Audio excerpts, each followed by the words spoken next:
Hi, Bill. Doing great. All right, welcome everybody, and welcome back to the member lecture series. This is a new project that we started in May of last year, and then for the last 6 weeks, we've been doing the unknown legends of New Orleans music. One of our speakers is in France at the time, so we do them at 4 o'clock in the afternoon. So I want to thank you all for returning back to the 6 p.m.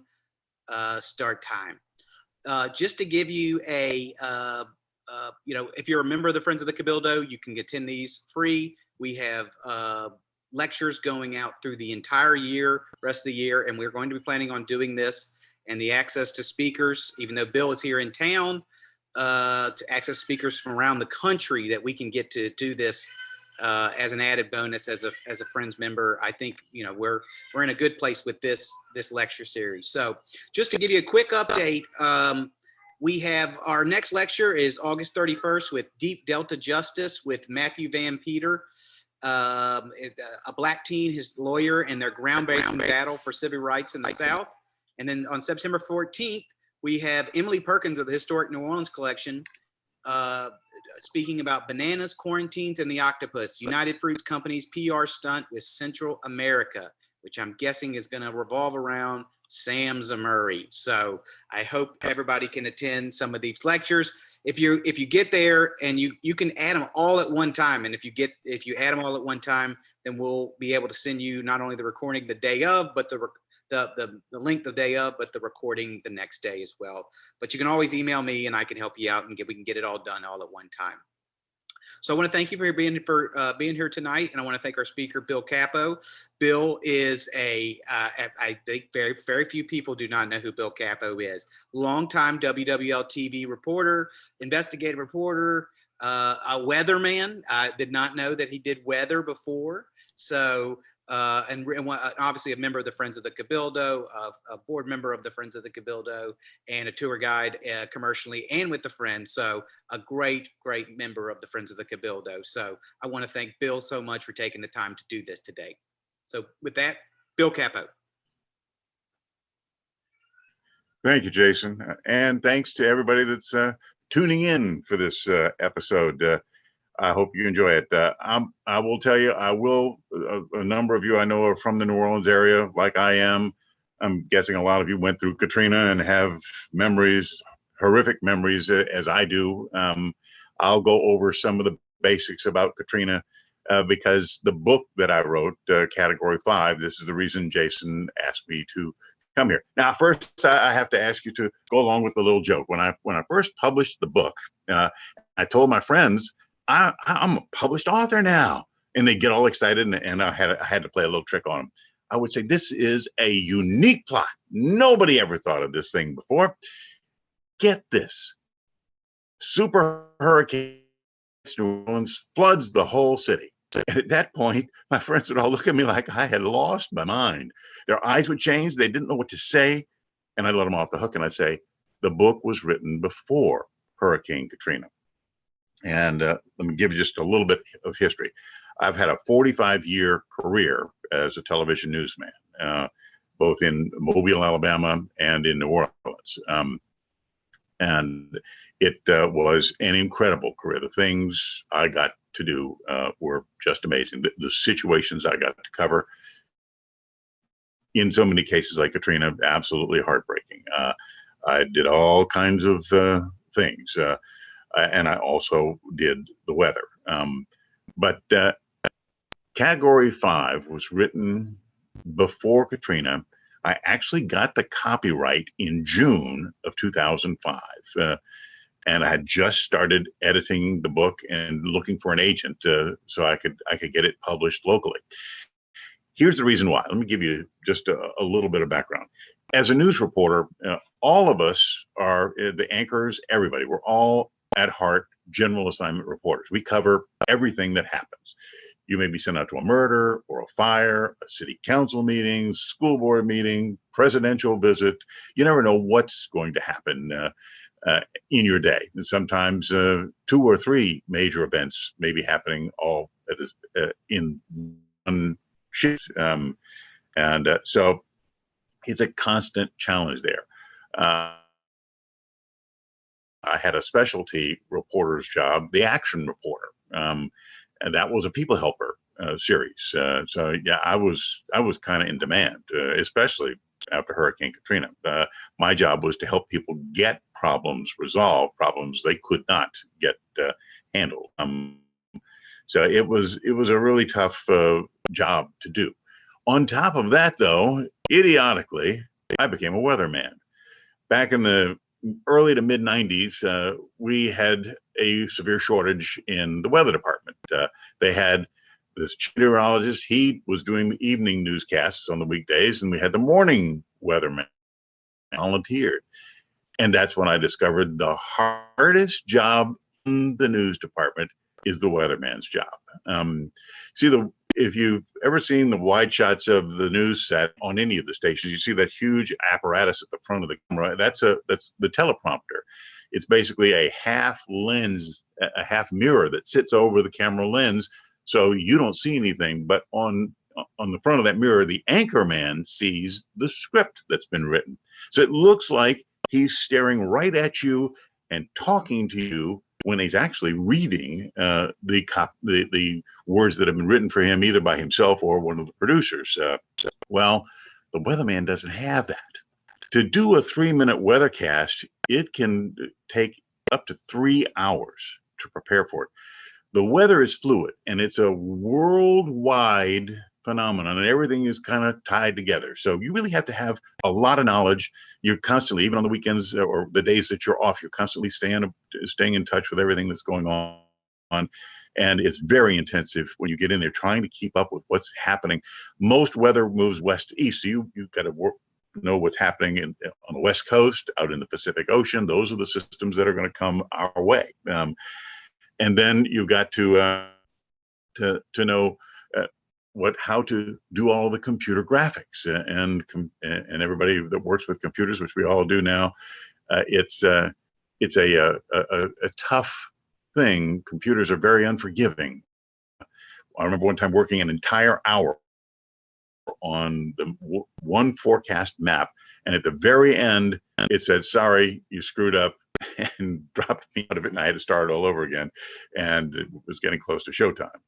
So it's now they do a lot of them. The graphics are made by graphics departments that the station has a contract with. So when, for example, right now we're in the hurricanes, and when there's a new update from the National Hurricanes, the station has a map of what they want to see, what part of the Gulf, Caribbean, Atlantic they want to see, and it puts in the storms and does it all automatically, and you just put it into your show rundown. But you have to know all of that. Then here's the thing: you don't have a script when you're the weatherman. You stand in front of the camera, and oh, by the way, you're not standing in front of the maps. Those of you who are familiar with it, you're standing in front of a painted green wall, bright green. The director of the newscast instructs the computer to ignore the green and put the weather maps in the order that the weatherman has set them up to be displayed. And by the way, the only way you can see them, since they're not behind you, they flip the teleprompter from the script that the anchorman is reading. They show the weatherman the picture that you're seeing at home. So the weatherman is looking basically at himself or herself, and that's how he can tell that even though it's over his shoulder, the temperature in Bogus is 89 degrees, and that's how he knows how to do it, to point to 80. Oh, wait, it's actually mirror image. So you have to learn to work exactly the opposite of the way you think you have to work in order to point out things where things are. It's very confusing at first, and you have to ad lib, and you have to get the facts right, and you have to do it all in the time that you're allotted, because television time is very valuable. It's a very tough job. I'll tell you what, though, it is once you figure it out, it's the most fun job around, because it's all by the seat of your pants. And it's even more fun and quite a bit terrifying when everything goes wrong, which happens to us all at some point or another. But in the process, I discovered that weather is a very complex science. I had to learn an awful lot of stuff. And one thing that reporters hate is not being totally And boy, I was coming across, and I was working sometimes an early morning shift, sometimes night shift, the weekend shift. And I was coming across all these unfamiliar terms. And one day, it was before dawn. I was working the morning shift, and I come in, and the National Weather Service office in Slidell had put out what they call the discussion. They put it out a couple of times a day. After they've figured out what the forecast is, the forecasters for the Weather Service will put out their reasoning for why they think what they expect to happen will happen. And it gives you a chance to read it over and decide for yourself, okay, well, wait a minute, I think they missed something here. I'm going to say in my forecast, they want to predict 80% chance of rain. I think it's going to be 100% or whatever. Well, this discussion had 3 letters in it, MEC. And I'm like, what the heck is that? So I called up the weather office in Slidell, got the forecaster, and I said, can you tell me what MCC? And I heard this little laugh and then a click on the phone, and I realized, and the whole office full of meteorologists is now listening. And in a smug voice, he says, mesoscale convective complex. And I'll guarantee nobody that's listening right now can tell me what that is. I certainly had no idea. And I start stuttering and stumbling, and I hear this delighted laughter on the phone. They were just thrilled to humble the news guy. But what it did for me is it made me go take weather courses. I took one course to learn the basics about the weather, had so much fun with it. I took the entire suite of courses so that I really could understand. Now, I will tell you that to this day, you don't want to be with me in the car around the airport. I love to watch airplanes flying, or on a day when there's interesting cloud formations. You don't want me behind the wheel of a car. But it is an absolutely fascinating career to have. But here's what led to the book. The more I learned, the more I began to realize no one believed their home would actually flood. For 20 years, community leaders, the emergency managers, the weather service had been warning. New Orleans one day can flood. Now, everybody at that point thought the levees would be overtopped by a supersized Category 5 hurricane. Nobody thought the levees would break, which is what they actually did during Katrina. But I realized nobody really could envision their own houses flooding. And one day I was with one of the area's top emergency managers, and I asked him, I said, can you see your house flooding up to the rooftop? That's what you've been telling us. And he was so amazed at the question and then so concerned by it, he literally walked around his office for a couple minutes, head in his hands, this look of, oh my God, on his face. And he came back over and he sat down and he said, no, I can't actually picture my house flooding. And I said, that's the problem. You've been telling us for all these years, but even you don't truly believe it. And that's the problem you have in getting people to listen to you, especially when you want to call for an evacuation. So that was when I decided to write the book. In fact, this is a copy of it. I will tell you, it's 700 pages long. I have friends who go, oh my God. Now, I like long form books. I like to get to know characters and follow them through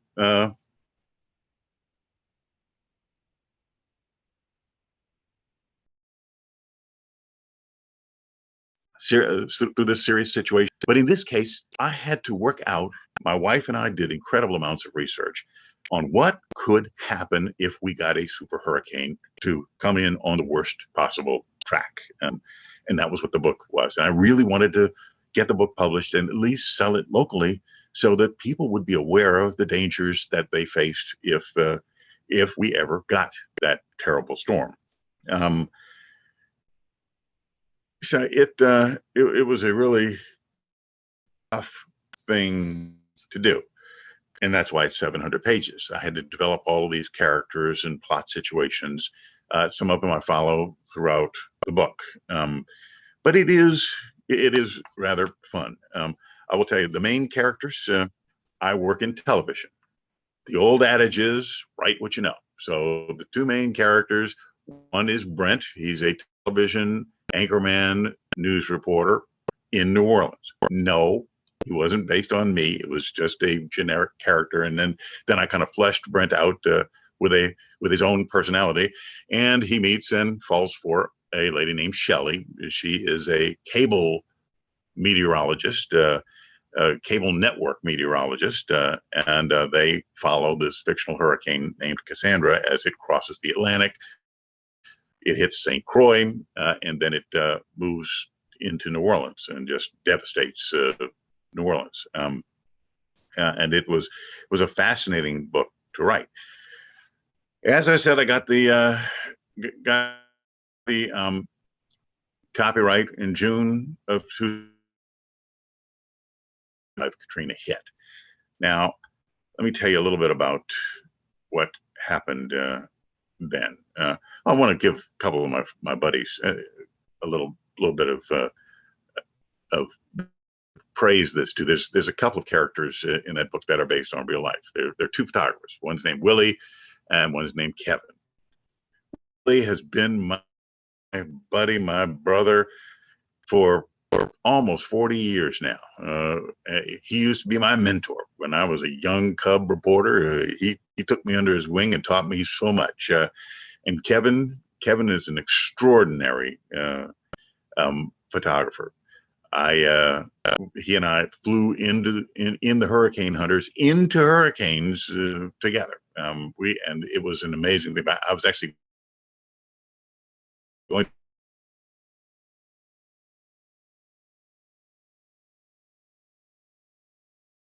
in the cockpit of the aircraft in the middle of a storm with his camera. It was a very interesting time.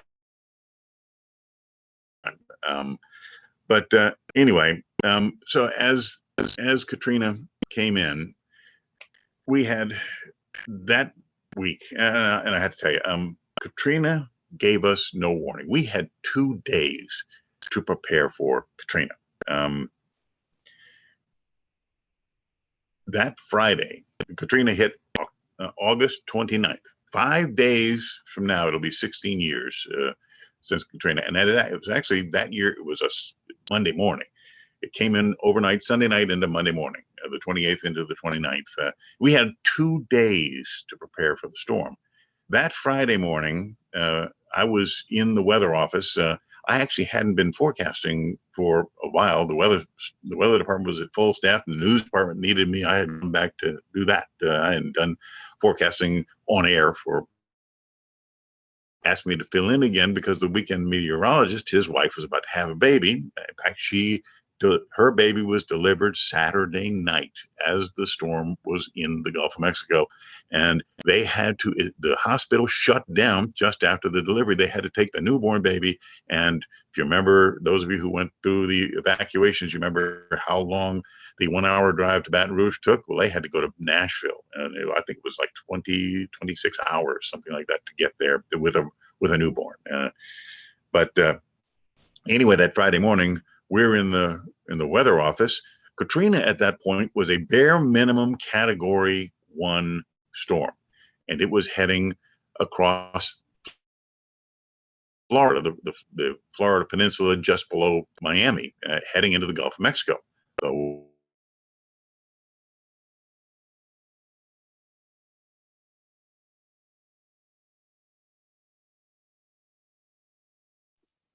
Bill, we've lost your audio.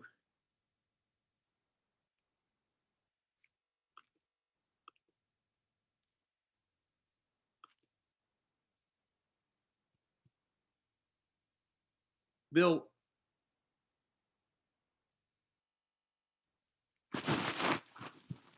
we can't, you're unmuted, but you can't hear me. Can you hear me now? Let's see. Intermittently fades. Hey, Bill, pop out just real quickly for a second and come right back in.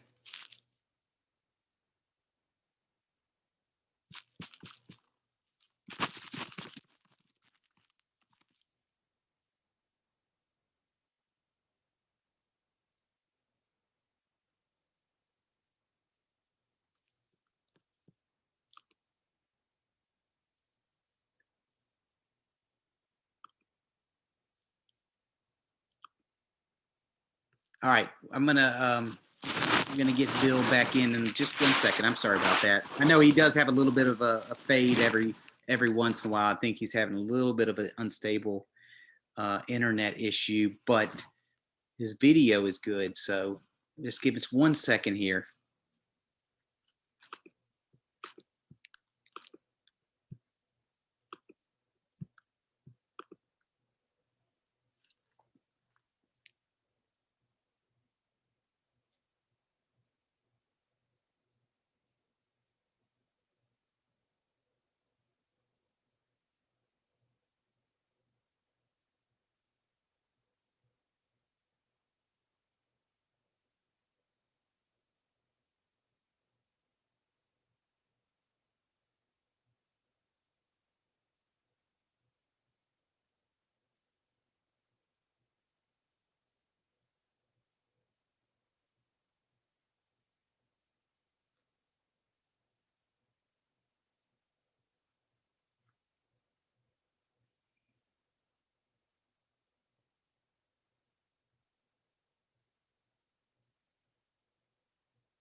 Let's see.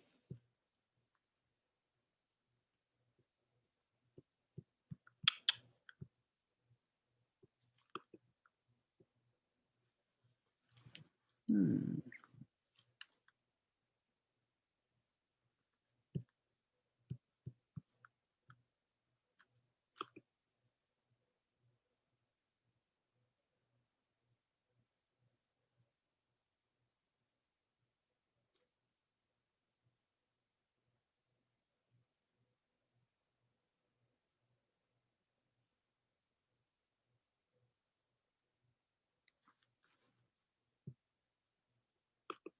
We're going to give him just a couple more minutes to get back on because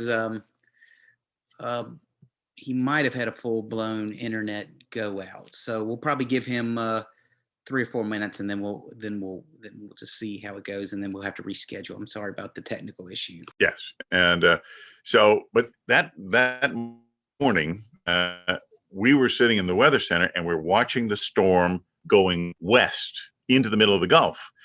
The problem is that the water is very warm, so we knew show to tell her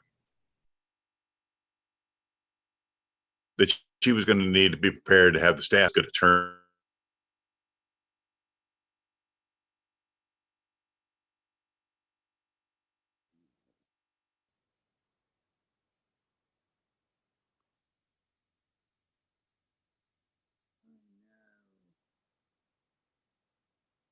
I'm sorry, everybody. Let's see.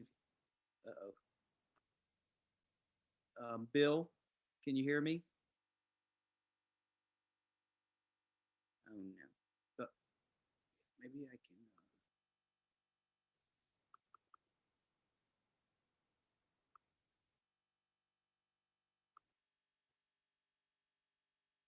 Bill, can you hear me?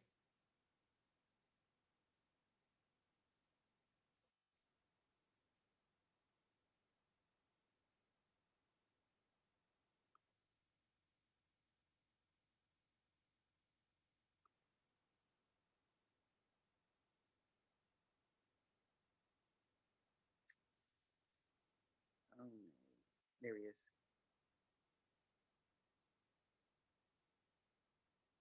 Bill, can you hear me?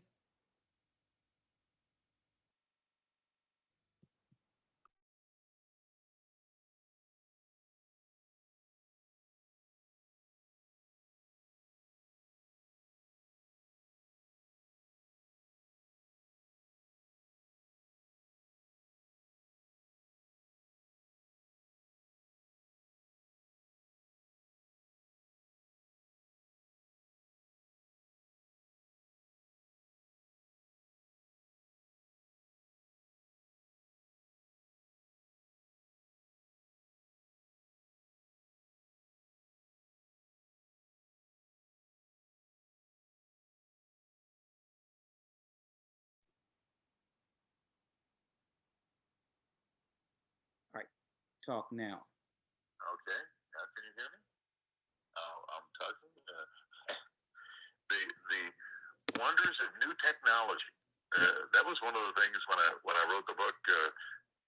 When I reread it again, I found. You can hear me? Yes. Okay, good. I'm going to get back. I discovered the. Oh no, you have to be on the phone. No.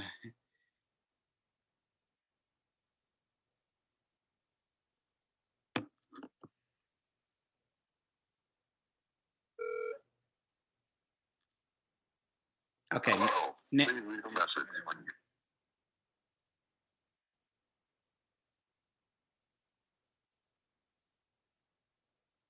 Hello. Please.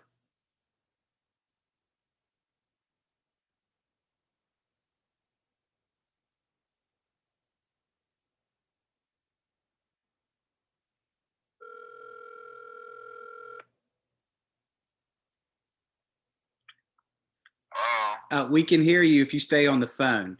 So put your phone on speakerphone. I'll get on unmute. You can keep your video. That's what we can say. We can hear you that way. So go. We can hear you.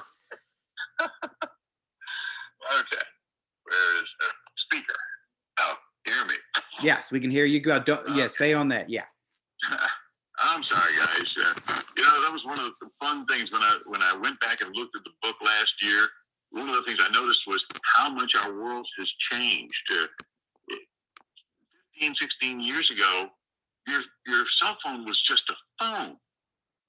You could take pictures with it. You could send texts. In fact, after Katrina, that was about the only communication we had. You maybe get a text out once a week.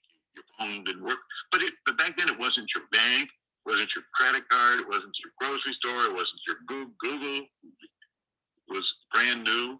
Facebook was brand new. Things have changed so much. Back in television, the digital age was just starting. But anyway, back to as Katrina was coming across the Gulf of Mexico. So we went and told the boss at 2 o'clock Friday afternoon that it was going to be a potential Category 5 coming in. It could send in a storm surge that would top the levees that ring the city. So we told her to prepare for what we'd always thought of as Armageddon. And the entire city could flood from the lake to the river. It was the direst possible situation. Of course, Channel 4's station is at the edge of the French border. We told her to be prepared that they may have to evacuate the station. So it couldn't have been a worse time. And that was Friday afternoon. The Weather Service didn't change its route on Hurricane Katrina until 4 o'clock Friday afternoon. Nobody paid attention. At that point, it was Friday afternoon, 4 o'clock. Everybody thought the storm was going north into Tallahassee. Nobody was paying any attention. At that point, we had the last Saints preseason game that night. And everybody was partying. In fact, right after I got off, I went home. My wife and I started packing up the house, preparing in case we had to evacuate because we knew that was a possibility. We're packing everything up, and we're experienced evacuees, so we know what to do. Everything is like many New Orleanians. Everything's already pre-packed, and we had tickets to the game. And she said, "Well, do we even go?" I said, "Well, it might be the last fun thing we do for a long time," and actually, it was.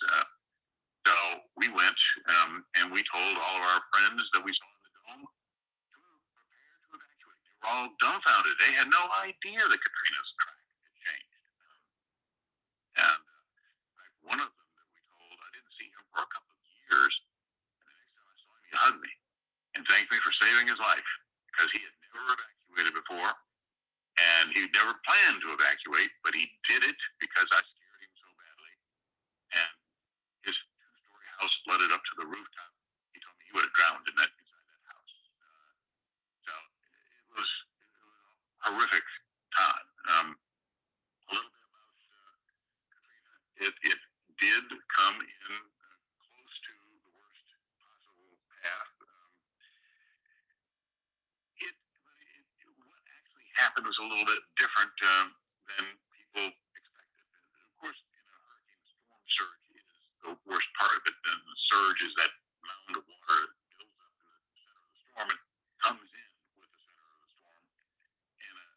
Category 5, a storm surge can be 30 feet tall, tens of miles wide, and moves like a slow-moving tsunami. It's unstoppable and incredibly destructive.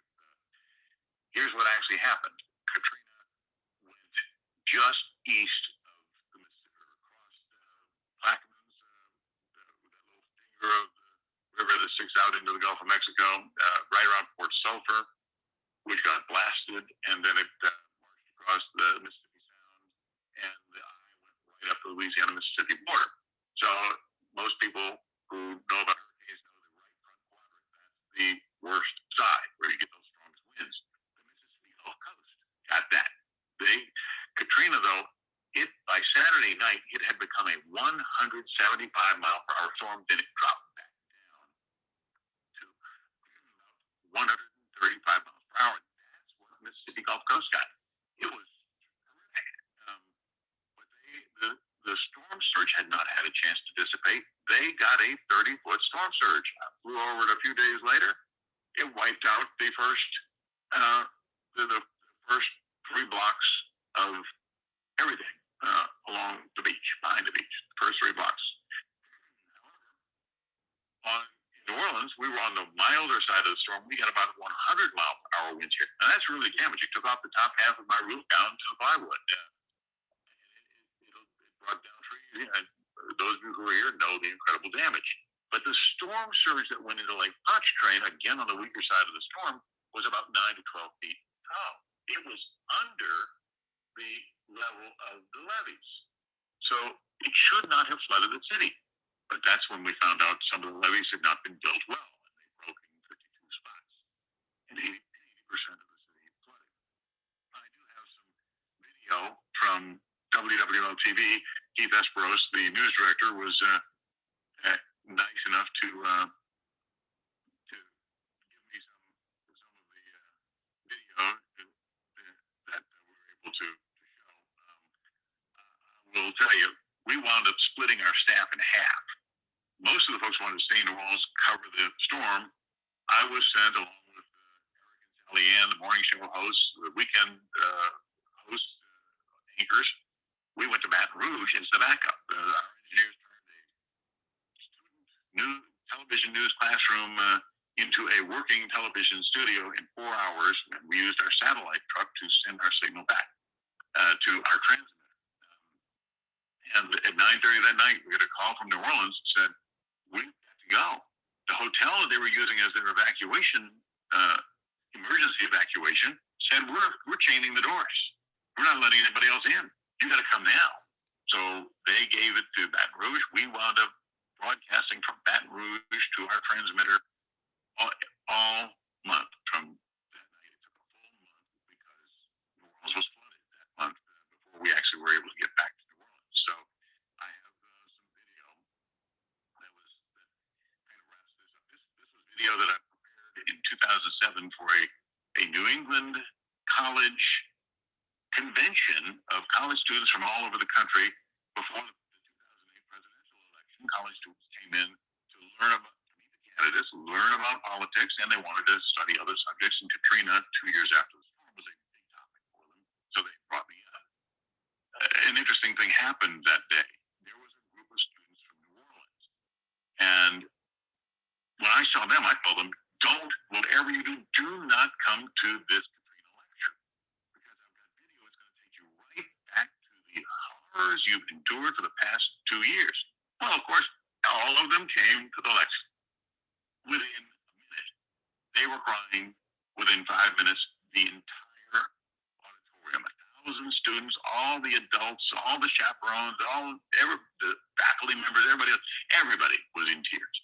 So this is some video that we had for that, and it starts with just how awful things were. This first section is a presentation that we put together for our staff to thank them for all the risks they took and the hardships they put up with in those days after Hurricane Katrina. So here it is.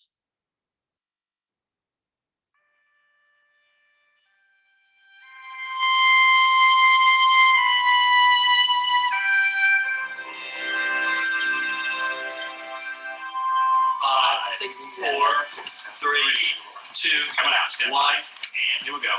This is definitely a monster heading towards us. There will be intense winds all across this area. It's going to make landfall somewhere in this area. If you can't leave, leave now. You are under a mandatory evacuation order. Traffic is 3 lanes deep headed towards Baton Rouge. This is not a test. This is the real deal. We're seeing gusts of about 100 miles an hour. It's just so massive, Yes. and it's so awe-inspiring. We are facing a storm that most of us have feared. We're in God's hands. And the news has gone from bad to worse. The water is going to continue to rise. A levee breach has occurred along the industrial canal. I don't want to get caught in the water. A lot of people inside of the attics, they're screaming. We can hear them. We're trying to get them out right now. It looks like a war zone. I've never seen nothing like it in my lifetime. This is the worst disaster in history. People all over levees, all over houses, and they're going to die unless we can get help. It's been a nightmare. This holy, holy hell. It's hard to believe that we're witnessing this kind of flooding. We just need help. The hardest thing is telling our kids what it looks like. Stop it!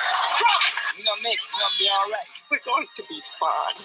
We have our faith. Thank God for that.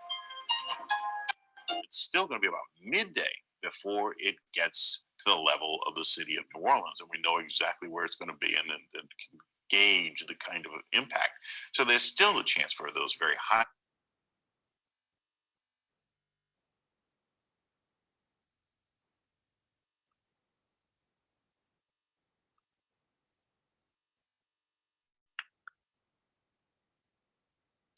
You want to go ahead and start this one, Bill? Well, actually, Jason, let me do a little setup with it. That was part of the beginning that still can make our staff cry. It was a very tough time. In the end, 80% of New Orleans flooded when the levees collapsed, and eventually about 100,000 FEMA trailers were needed. 1,800 people died. They think they recovered 1,100 bodies. The other names were added years later because these were people who just disappeared. Almost all of the bodies, though, even though they were drowning victims, were identified. If you remember, local government fell apart. Police and firefighters were on their own. Radio systems failed. Some got personal boats, joined the Coast Guard, and private boaters rescuing people from their flooded homes. That is where the Cajun Navy first made its start. I actually saw them Tuesday night after the storm as they were launching into the 17th Street Canal and heading into Lakeview. It was a tough time. The second series talks about some of the early scenes when we returned after they got the floodwaters out, and what people found and how tough it was. Okay, Jason, play it. The force of the water in New Orleans East was simply unbelievable, unstoppable, knocking down the front doors of scores of houses, forcing its way in this case, chest deep. Look, the possessions of this family thrown about like toys. Look where the refrigerator ended up. Now you come home to this. Where in the world do you even begin the cleanup? There was a new flood in St. Bernard today, a flood of tears as residents returned to find devastation, their homes, dreams, and possessions ruined by the flooding during Hurricanes Katrina and Rita. Nothing. Nothing. Oh my God! Good looking at this. I can't say anything. It's just terrible. God. What are we supposed to do? What are we supposed to do? The house from hell. I mean, it's pretty bad. Come on, Bill, come take a look. This was my beautiful living room, which I don't have any ceilings left in. Crystal chandeliers hanging on by a thread up there. And it was nothing but antiques, and now it's nothing but rubble. Houses were smashed, tossed off their foundations, trailers were ripped apart and wrecked, stores and businesses shattered, cars and trucks thrown about. Trees were clothed in the fashions once worn by families. Furniture and boats littered the area. After a house inspection, Danny Gaines found there was little to save. Yeah, this barber lighting up in there. That was about it. You can see like a few pictures. They got some clothes in the closet, but everything is damaged by the water and all that. So, yeah, that's it. That's a wrap. Move on. Hurricane Katrina devastated the camps and boats that line Highway 11 in Irish Bayou in New Orleans East. And when neighbors meet, tears can accompany the welcome home hugs. I don't know how much more we can take. You don't have to tell me, Darlene, because I sat in my trailer this morning and cried. 6 months after Katrina, Darlene Linker is only now able to move home into 2 FEMA trailers because her parents' house was smashed by the storm, while hers, which had been on raised pilings next door, was blown across the street. She'll never forget her parents' first visit after the hurricane. When I first brought him home, I thought I was going to lose him because it was such a tragedy because we lost my brother for Hurricane Ivan. And 11 months and 2 weeks later, we lost our homes. And it's been one terrible year for us. It really was one terrible year for us. The lady that kept asking me, what do we do? That still haunts me. She was one of 7 people. It was the first day St. Bernard Parish residents were allowed to go back home. And of course, in that parish, all but 7 buildings flooded. And their houses were flooded to the rooftops. And this was the first time they had seen it. And I was the action reporter. I was the people helper. And she literally was asking me, what could she do? And that was one of the few times in my career I did not have an answer for. It was just simply overwhelming. That none of those houses were ever restored. They all were torn down. And the owners, as far as I know, sold the properties. There are new houses there now. It was just so sad. There was one lighter moment there. You might have noticed the lady that was holding the little dachshund there. And the dachshund looked so cute. She told me that she was so happy to see the dog because she couldn't take it with her when she evacuated and left the dog in the house. And it's now a month later, a month after the storm.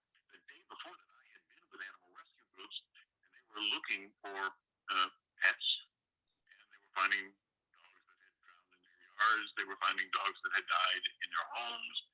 Those that were still alive were near death. I mean, it was horrific. And this little dog, you could see, was in great shape, happy, wagging his tail. I said, man, what happened? And she said, oh, and she kind of gave me a little smile, and she said, well, the flood knocked the freezer over, and it was packed with food. Roast beef, seafood. She said he'd never had it so good. And we had to laugh. That was the first time I laughed after Hurricane Katrina. And I didn't have many times to laugh after that because the ensuing years were so tough. We had to fight everybody. You remember that? We had to fight the government agencies that were supposed to help hurricane victims, either turn them down or treated them badly or both. The federal government didn't do much. Insurance companies did their best to try and reduce the amount of payments that they made to you. I mean, everywhere we went, we had to fight. I was a busy man. I'm still hated, I'm sure, by representatives because I had to work very closely with them and try to push them to do things that they should have done.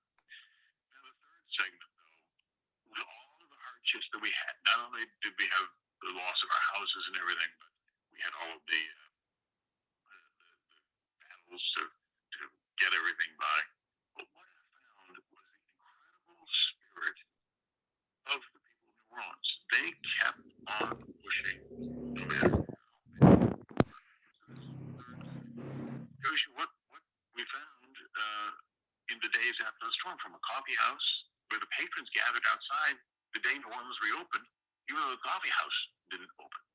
The Attorney General at that time came to St. Bernard Parish, and what he saw there is late October, I think, of 2005. This was really inspiring. Jason, you could show the video. And Their coffee shop was closed, but the members of the French Quarter Morning Coffee Club made their own Java and toasted each other, so happy to be back home. It was my birthday yesterday and I was home, and that was the best thing. And the city's getting more and more alive by the day. You see the next neighbor, you see the person you see every day, they're back. It's wonderful. I can't explain the feeling. It's just great to be back. As U.S. Attorney General Alberto Gonzales toured the Disaster Assistance Center in St. Bernard Parish, he saw an example of private enterprise. A hair salon and barbershop opened in a tent by Julie Vicknair, whose job was wiped out by Hurricane Katrina.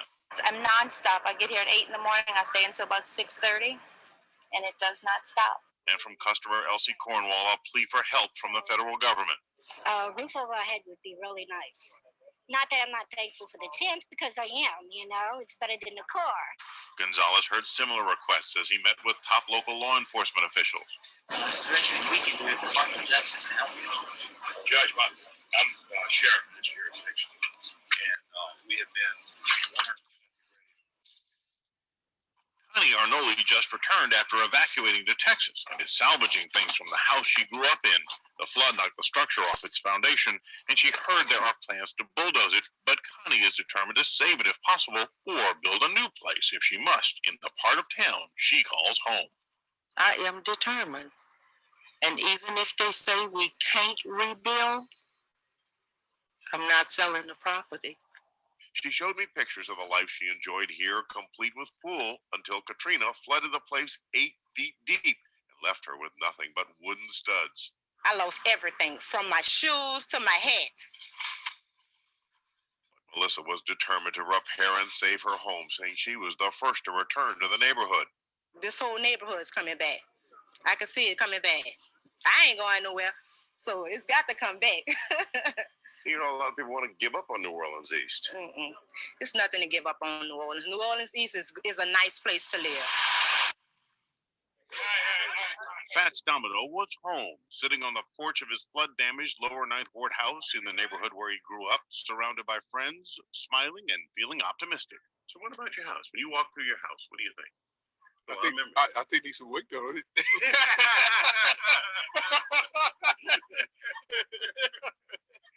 I think it's gonna be all right, I guess. You come with the city, see whatever we got to do, I'm gonna do it. I would like to keep the house. Work is underway to restore the two-structure complex that had about 27,000 square feet divided into 28 rooms. And leading the work crew is his friend of 30 years, trumpeter, handyman, and carpenter Mark Big Red Frazier. I'm alive and kicking, and I'm where I want to be. That's the title of his newest album, released through the Tipitina's Foundation, with some of the proceeds going to help local musicians. As he sat on his porch, he thought about what might happen to the city he loves so much. Never tell. I think everything's gonna be all right. I think it's gonna come back. Yep. Oh, just pray. Thank the Lord. Everything's gonna be all right.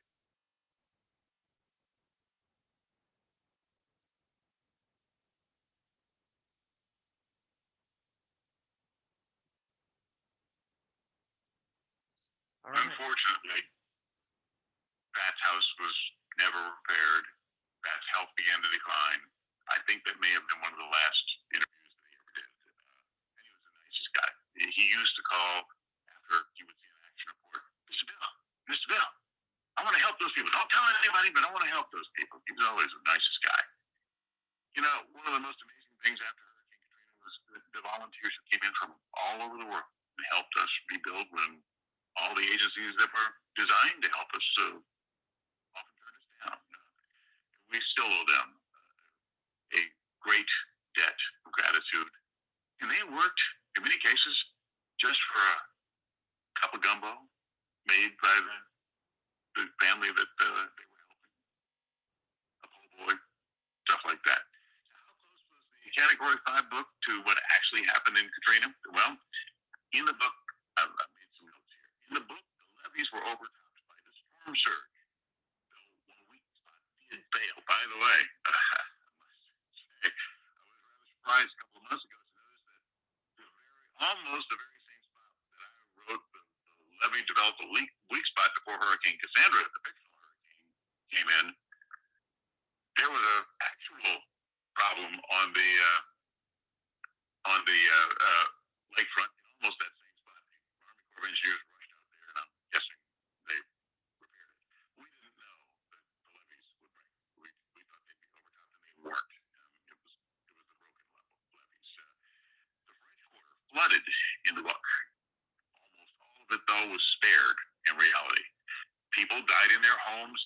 book and during Katrina. I had the surge destroy the causeway in the book.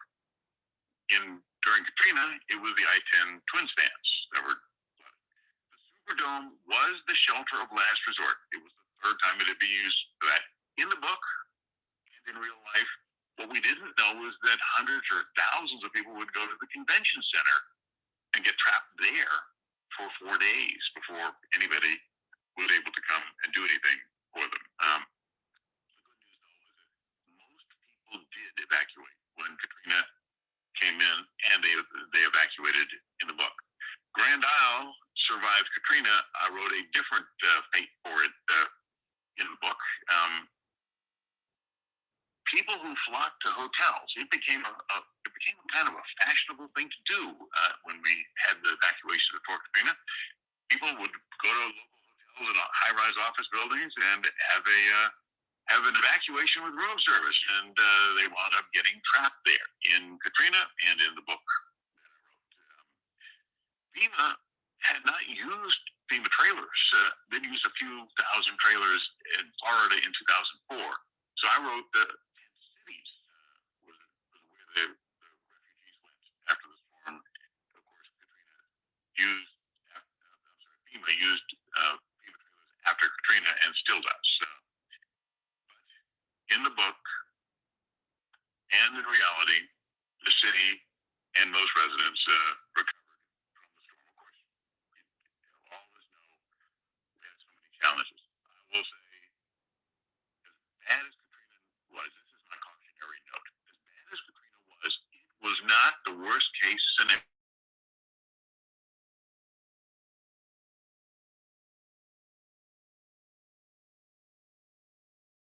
Because the counterclockwise winds will push all that huge storm surge into Lake Pontchartrain and over top the levees, and we'll get the worst of the winds right over the city. So we'll have the wind damage where we had the flood damage.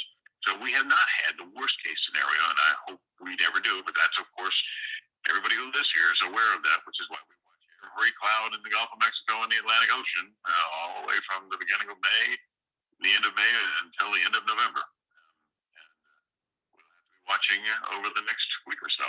But anyway, Category 5 is on sale. You can find it at Amazon.com. If you're worried about the length of the book, Amazon lets you pre-read the first few chapters.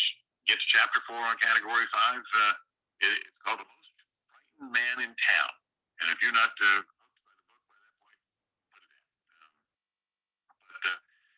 And also my other book, Lights, Camera, Kill, which is a suspense novel about a murder on a movie set, movie being filmed in New Orleans.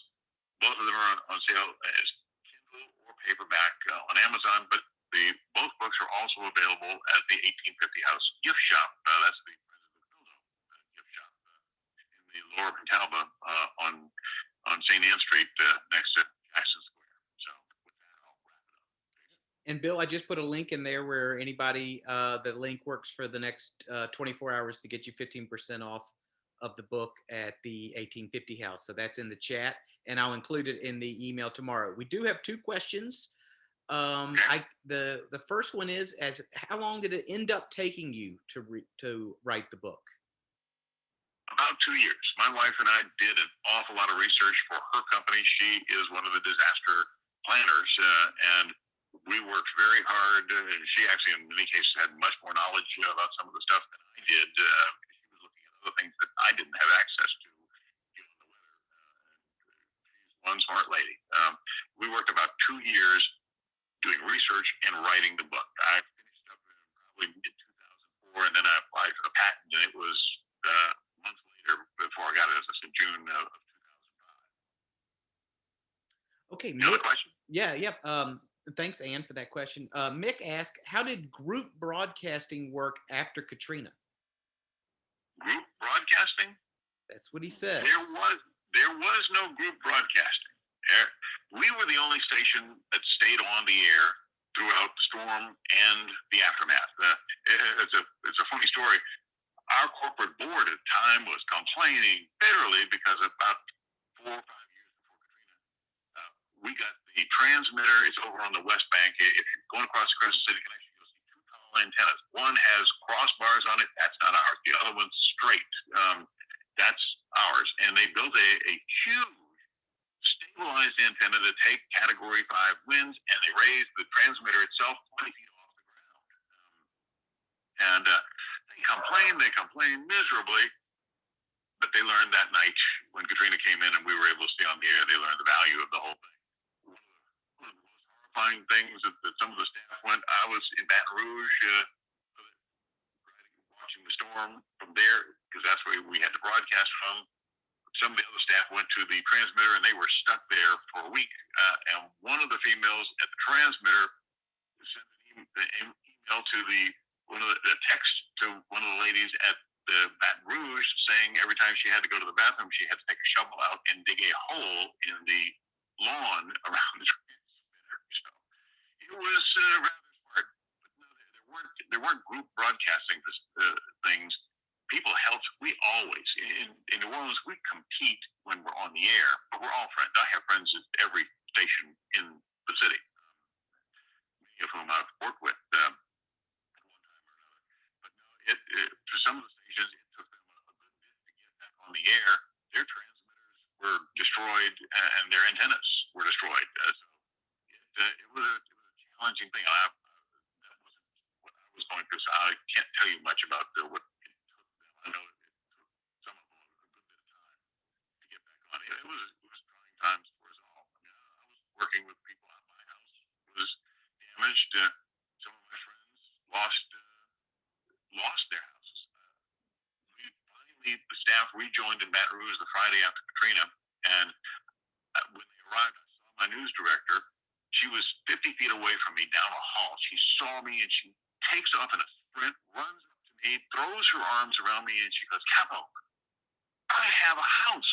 She lived in Eden Isles. She said, "It has 4 feet of water in it, but my house is still there." Unfortunately, she never went back to the house. They wound up having to sell the property and move somewhere else. And we all had challenges. But one of the good things I found in the years after Katrina, it did seem, and in the rebuilding process, most of the ladies got the kitchen they always dreamed of. They took me to see those kitchens and showed them off very proudly. So there were a few silver linings. New Orleans is better prepared now.